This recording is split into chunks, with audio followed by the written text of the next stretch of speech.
Good morning, everyone. So, from today, we'll start the revision for your half yearly examination, and I hope the blueprint of the question paper is understood to you, and the instructions for the exam are also clear to all of you. Okay.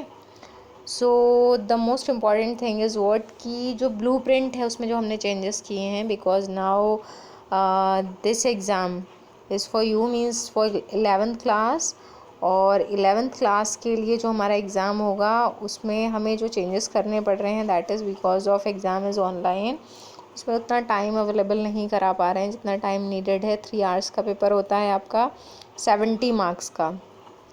तो ये जो 70 marks का paper है इसको हमने 3 hours की जगह 2.5 our लिया है। तो इसलिए जो हमने चेंजेस करे हैं उसमें क्वेश्चन की जो क्वांटिटी है दैट इज़ रिड्यूस्ड और उसके अकॉर्डिंग आपको जो है अभी हाफ ईयरली एग्ज़ाम की प्रिपरेशन करनी है। बट जो फाइनल एग्ज़ाम होगा, जो मेन एग्ज़ाम होगा, because shortly the school will reopen for you also, तो उस कंडीशन में जब ये ऑफलाइन एग्ज़ाम होगा तो बिल्कुल वैसा ही पैटर्न होगा जैसा कि आपको ब्लूप्रिंट में प्रोवाइड किया गया है। ओके, सो आपको क्या करना है, जो डायरेक्ट क्वेश्चंस होते हैं जैसे very short answer type questions starting में जो दे रखे हैं 1 मार्क के, तो उन क्वेश्चंस में कोई प्रॉब्लम नहीं है क्योंकि 1 लाइन आंसर क्वेश्चन आप पहले भी प्रीवियस क्लासेस में भी कर चुके हैं। 2 मार्क्स के क्वेश्चन भी आएंगे आपके। तो जितने भी मार्क्स हैं, जितने भी वेटेज हैं, उसके अकॉर्डिंग आपको आंसर लिखना है। This is the most important thing. Okay, तो ऐसा ना हो कि क्वेश्चन 2 मार्क्स में है और आप आंसर बहुत शॉर्ट लिख रहे हैं, भले ही क्वेश्चन किसी भी तरह का है, but you have to give the answer accordingly. बस एक चॉइस होती है फॉर्मूले में, जैसे अगर पूछा गया है कि what is the relation between this and this quantity, तो भले ही वो 5 मार्क्स में आ जाए, आपका आंसर 1 लाइन ही रहेगा। लेकिन अगर क्वेश्चन थ्योरी का है कि व्हाट इज़ फ्रिक्शन अगर पूछा गया है, तो उसमें वेटेज के अकॉर्डिंग हर एक आंसर होगा। 1 मार्क में पूछा है तो आप उतना बड़ा आंसर लिखेंगे, 2 मार्क्स में, 3 मार्क्स में, 5 मार्क्स में, जितने मार्क्स में भी ये क्वेश्चन आएगा, because it is of theory, तो आपका जो लिखने का मेथड होगा that is according to that. Okay, तो ये बहुत इंपॉर्टेंट चीज़ है। ये अगर कुछ चीज़ें क्लियर होंगी आपको तो क्या होगा कि you can score good marks in exam. और दूसरी चीज़ ये है कि जो आपके डायरेक्ट क्वेश्चन है 1 मार्क, 2 मार्क, 3, 5, ये सब आप आसानी से कर सकते हैं। लेकिन जो 2 new types of questions are introduced, उनमें थोड़ी आपको प्रॉब्लम हो सकती है। जैसे एक असर्शन रीज़न टाइप क्वेश्चंस हैं और second is case study type questions. तो मैंने जो रिवीजन का पैटर्न रखा है, जो मैंने रिवीजन का जो प्रैक्टिस सेट बनाया है, उसमें मैंने यही 2 टाइप लिए हैं क्योंकि बाकी सारे आपके डायरेक्ट हैं और आपकी नोटबुक में आपने टॉपिक्स कर रखे हैं और रीजनिंग में भी क्वेश्चंस प्रोवाइड कर दिए हैं। तो better to revise the assertion reason type questions. ये क्वेश्चंस कैसे होते हैं और इनका आंसर हमें कैसे लिखना है, क्योंकि ये न्यू मेथड है, इसको आपको कमांड में लाना होगा। ओके, तो चलिए हम स्टार्ट करते हैं आज के प्रैक्टिस सेट में। एजर्शन रीजन टाइप क्वेश्चंस के लिखने का जो तरीका है वो एक बार फिर से मैं डिस्कस कर दे रही हूँ यहाँ आपके सामने, कैसे करके आपको इसमें आंसर लिखने होते हैं। तो इसमें ध्यान रखिएगा हमेशा कि मैंने इसमें आपको दिखा रखा था आपका ब्लूप्रिंट में भी कि इसमें इस तरह के इंस्ट्रक्शंस पहले ही असर्शन रीजन टाइप क्वेश्चंस जहाँ लिखा होगा वहाँ पर आपको ऐसे इंस्ट्रक्शंस ऑलरेडी लिखे होंगे। तो जैसे यहाँ पर लिख रखा है मैंने कि सबसे पहले हर एक क्वेश्चन, जो भी क्वेश्चन होगा आपका, उसके 2 पार्ट्स होंगे। स्टेटमेंट 1, स्टेटमेंट 2 भी लिखा हो सकता है आपका, और एजर्शन और रीज़न भी लिखा हो सकता है। तो यहाँ ब्रैकेट में लिखा है मैंने स्टेटमेंट 1 मीन्स जो सबसे पहला स्टेटमेंट दे रखा है वो क्या बोला जाएगा, एजर्शन। तो एजर्शन जो वर्ड है उसका खुद ही मीनिंग होता है कि कोई एक ऐसा फोर्सफुल स्टेटमेंट बोला गया है, डायरेक्ट किसी चीज़ के बारे में एक्सप्लेन किया गया उसको, तो वो एजर्शन कहलाता है। और रीज़न का मतलब जो दूसरा स्टेटमेंट है वो उससे, रीज़न उसका नाम इसीलिए है क्योंकि वो उससे रिलेटेड होना चाहिए। तो ये 2 स्टेटमेंट्स आपको मिलेंगे। फिर आपको करना क्या है कि 4 जो चॉइसेस, जो 4 ऑप्शंस हैं, ये MCQ टाइप होते हैं और इसमें 4 जो ऑप्शंस हैं उनमें से एक ऑप्शन जो आपका स्टेटमेंट 1 स्टेटमेंट 2 है उसको आप पढ़ेंगे और पढ़ने के बाद आपको कोई भी थ्योरी में आंसर नहीं लिखना है। आपको डायरेक्ट जैसे आप MCQ करते हैं A option, B option, C option या D ऑप्शन लिख देना है। उसका मतलब क्लियर होगा, अंडरस्टूड होगा कि क्या है ये। ओके, तो जैसे A ऑप्शन अगर आपने लिखा है असर्शन रीज़न के नीचे तो उसका मतलब क्या होगा? उसका मतलब होगा A ऑप्शन का हमेशा मतलब होता है कि statement 1 is true, statement 2 is also true, दोनों सही हैं और statement 2 is a correct explanation for statement 1। तो इसका मतलब हुआ है कि असर्शन भी सही है, रीज़न भी सही है और जो रीज़न है वो असर्शन को प्रॉपरली एक्सप्लेन कर रहा है, यानी कि जो रीज़न है वो असर्शन का ही रीज़न है। तो अगर आपने ए लिखा है तो आपको कुछ नहीं लिखना है थ्योरी में, उसका ऑटोमेटिकली ये मतलब होगा। ठीक है, तो बी आपका स्टेटमेंट, बी अगर आपने ऑप्शन लिखा है तो बी का मतलब क्या होगा कि statement 1 is true, statement 2 is true, दोनों सही हैं, लेकिन स्टेटमेंट 1 और 2 में कोई रिलेशन नहीं है। इसीलिए उनको बहुत प्रॉपरली देखना होगा आपको कि सही है गलत है, पहले तो ये पता लगाना है, फिर दूसरा ये पता लगाना है कि उनमें कोई रिलेशन है या नहीं। तो अगर उनमें रिलेशन है और दोनों सही हैं तो आपका ऑप्शन होगा ए। अगर दोनों सही हैं लेकिन रिलेशन नहीं है तो ऑप्शन बी होगा आपका। आप सी ऑप्शन कब होगा? जब statement 1 is true but statement 2 is false, assertion सही है, रीज़न फॉल्स है। तो इस चीज़ को आपको देखना होगा प्रॉपरली कि इसका मतलब ये नहीं है कि असर्शन सही है और रीज़न उसको एक्सप्लेन नहीं कर रहा है, बल्कि रीज़न गलत है, जो स्टेटमेंट लिखा है दैट इज़ इटसेल्फ फॉल्स, तो इसका मतलब वो सही ही नहीं है।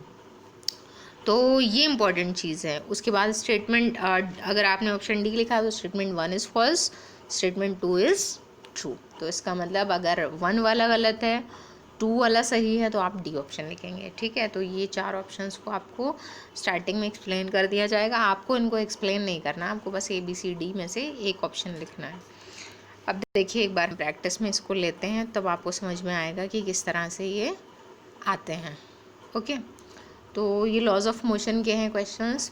तो लॉज ऑफ मोशन, इन क्वेश्चंस के आंसर आप तभी दे सकते हैं जब आपको कॉन्सेप्ट अच्छी तरह से पढ़ा हुआ है। तो देखिए मैं पढ़ती हूँ असर्शन को। Statement 1, a rocket moves forward bye pushing the surrounding air backwards. तो आपको पता है कि रॉकेट ऊपर कब उड़ता है? जब वो जो सराउंडिंग की एयर है उसको नीचे की तरफ पुश करेगा, तो फ्यूल उसके अंदर से बर्निंग फ्यूल निकलता है, तो उसका मतलब जो सराउंडिंग की एयर है उसको किधर फोर्स मिलता है? नीचे की तरफ। तो ये बिल्कुल सही स्टेटमेंट है। ओके, रीज़न है इसका, it drives the necessary thrust to move forward according to Newton's third law of motion. तो दूसरे में थोड़े से टेक्निकल वर्ड्स आ रहे हैं, समझना मुश्किल है, लेकिन इसका मतलब क्या है? इट ड्राइव्स, ये ड्राइव करता है नेसेसरी थ्रस्ट। थ्रस्ट का मतलब क्या होता है? थ्रस्ट आपने पढ़ा है 9th क्लास में, thrust is a perpendicular force. तो यानी कि जो रॉकेट उड़ रहा है वो इस तरह से एक फोर्स लगा रहा है, इस फोर्स को ड्राइव कर रहा है, इस फोर्स को चला रहा है। टू मूव फॉरवर्ड, ऊपर जाने के लिए ये नीचे की तरफ एक फोर्स लगा रहा है according to Newton's third law of motion. और किसके अकॉर्डिंग है? कौन से लॉ पर ये बेस्ड है? Newton's third law. तो रीज़न भी आपका सही है, असर्शन भी सही है। अब दूसरी बात आती है, क्या रीज़न असर्शन का रीज़न है, असर्शन से रिलेट कर रहा है? तो आपका आंसर होगा येस, ऑफ कोर्स, बिकॉज जो आपका स्टेटमेंट 1 था वो ये बता रहा था कि रॉकेट ऊपर मूव करता है और जो गैसेस हैं वो नीचे की तरफ पुश होती हैं। और किस पर बेस्ड है? क्योंकि ऐसा कहाँ होता है? न्यूटन्स थर्ड लॉ में। तो यहाँ पर आप क्या करेंगे? अब आपको आंसर शीट में लिखना है 1 नंबर और आपको ऐसे लिख देना है ए ऑप्शन, और कुछ नहीं करना है। मतलब आपका जो राइटिंग वाला काम है वो थोड़ा सा बच जाएगा, जबकि जो MCQ होते हैं उसमें आपको ए नंबर डाल के MCQ का जो आंसर है वो भी लिखना होगा। यहाँ ऐसा नहीं करना है, यहाँ 1 नंबर और ए, इट इज़ सफिशिएंट। लेकिन इसमें टाइम वेस्ट होगा समझने में, कि आपको ये समझना है पूरा प्रॉपरली। जब तक समझ नहीं आ जाएगा तब तक आप ABCD में से कोई एक चूज़ नहीं कर सकते। तो इस तरह से हमारा फर्स्ट क्वेश्चन था। देखिए सेकंड एक बार और हम पढ़ते हैं। असर्शन, स्टेटमेंट 1 है आपका, frictional forces are conservative forces. ठीक है, तो क्या ये बात सही है? फ्रिक्शनल फोर्सेस कंजर्वेटिव फोर्सेस होते हैं। तो again as I said earlier कि जब तक कॉन्सेप्ट नहीं पता है तब तक आप कोई भी डिसीज़न नहीं ले सकते। तो कंजर्वेटिव फोर्सेस क्या होते हैं? कंजर्वेटिव फोर्सेस का मतलब वो फोर्सेस जो पहली बात पाथ डिपेंडेंट नहीं होते हैं, पाथ पे डिपेंड नहीं करते हैं, उनका वर्क पाथ पे डिपेंड नहीं करेगा। और दूसरी चीज़ कि साइक्लिक अगर एक प्रोसेस लें हम तो work done by these forces will always be zero.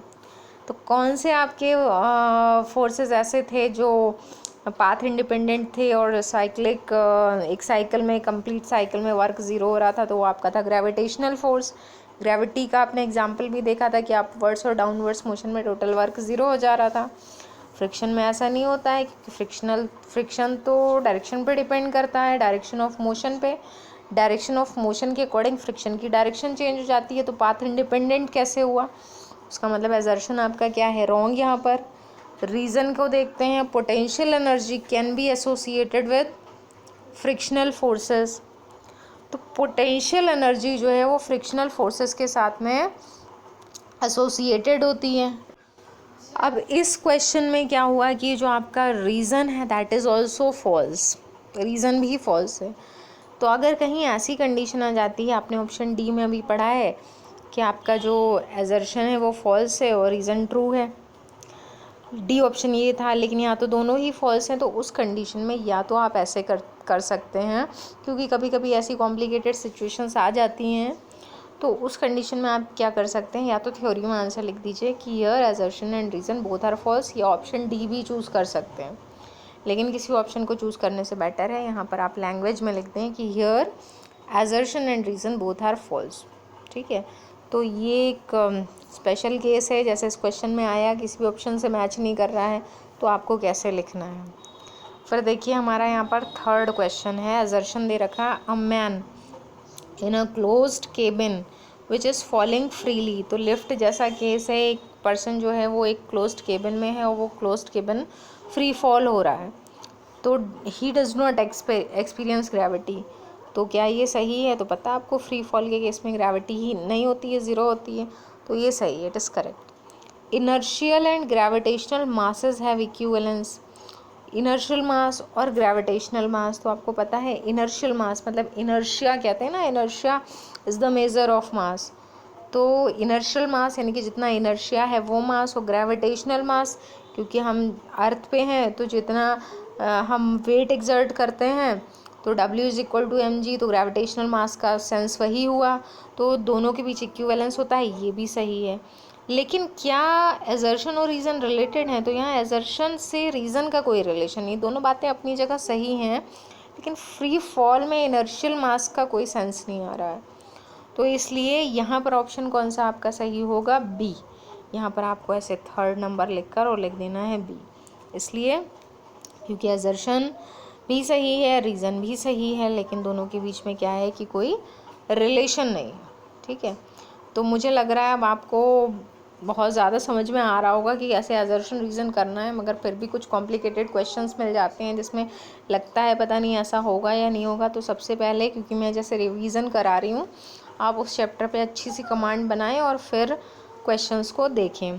तो देखिए फोर्थ क्वेश्चन है, एजर्शन है it is difficult to move a cycle along the road with its brakes on. तो ये तो बात बिल्कुल सही है, आपको पता है ब्रेक लगाकर साइकिल को चलाना डिफ़िकल्ट है। रीज़न में लिखा है sliding friction is greater than rolling friction, ये भी सही है क्योंकि आपने पढ़ा है रोलिंग फ्रिक्शन की वैल्यू कम होती है। और ये क्या इसका एक्सप्लेनेशन है? तो जब आप ब्रेक लगा के साइकिल चलाएंगे तो साइकिल रोल नहीं करेगी, टायर रोल नहीं करेगा, स्लाइड करता हुआ आगे बढ़ेगा, मतलब एकदम से रुक नहीं जाता है, बल्कि थोड़ी देर तक साइकिल क्या होता है, अगर आप एकदम से स्पीडी साइकिल को ब्रेक लगाते हैं तो टायर स्किड करने लगता है, वही जो है स्लाइडिंग मोशन है। तो इसका रीज़न यही है, सही है, करेक्ट रीज़न है कि वो स्लाइडिंग में आ जाता है और इसीलिए उसको साइकिल को मूव कराना डिफ़िकल्ट हो जाता है। तो 4 का ऑप्शन क्या होगा आपका? Option number A. ओके, उसके बाद आते हैं हम क्वेश्चन नंबर 5 पर। एजर्शन लिखा है on a rainy day it is difficult to drive a car और बस एट हाई स्पीड। तो पता है आपको रेनी डे में ऐसा होता है, और रीज़न भी आपको पता है, इसका रीज़न बताया जा चुका है, फ्रिक्शन होता है, फ्रिक्शन की कम अवेलेबिलिटी की वजह से फ्रिक्शन पूरा नहीं मिल पाता है। तो the value of coefficient of friction is lower due to wetting of the surface, ये भी सही है और एक्सप्लेनेशन भी है तो 5 का भी ऑप्शन आपका क्या है, ए। तो ऐसे वाले समझना आसान है, लेकिन कुछ डिफ़िकल्टी लेवल इंक्रीज़ भी हो सकता है। तो फ़िलहाल आज का जो आपका रिवीजन है वो मैं यहीं फिनिश कर रही हूँ, क्योंकि बेटर होगा कि आप एक बार चैप्टर को पढ़ लें, कॉन्सेप्ट्स पढ़ लें, तो और अच्छे से आप आंसर दे पाएंगे। ठीक है, फिर स्टार्ट करते हैं, इसी में नेक्स्ट चैप्टर भी स्टार्ट करेंगे। Okay, thank